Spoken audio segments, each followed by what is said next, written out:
As we mentioned in our last half hour, the race for District 3 could shift the balance of power on the County Board of Supervisors. It's not partisan technically, but there is a Republican majority.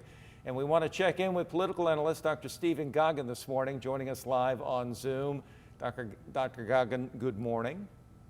Good morning.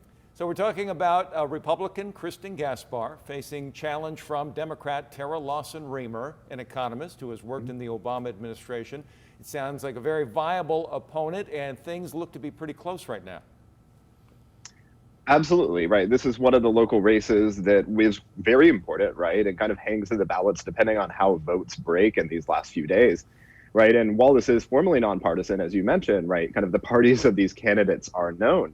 And for voters, this can sometimes prevent an informational challenge, right, and lead to some last-minute decision-making based on, many of the ads and things that we see from the candidates.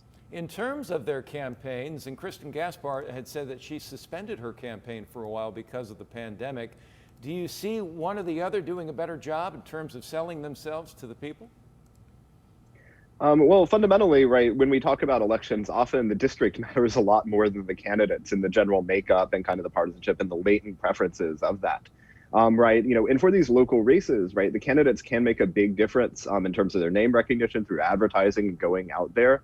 But both, right, have taken kind of relatively similar traditional tacks in their campaigning. And on the subject of the pandemic, they have very different approaches to how it should be handled.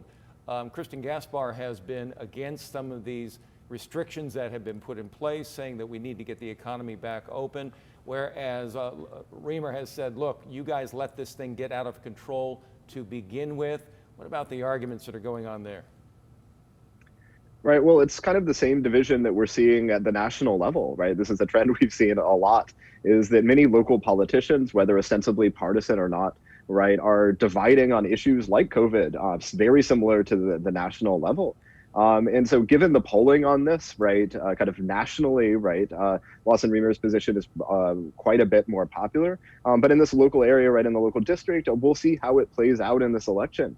And as you mentioned, right, it's close enough that it may be, right, days before we actually see the result. Political analyst Dr. Stephen Goggin, thank you so much this morning. Of course. Thanks for having me.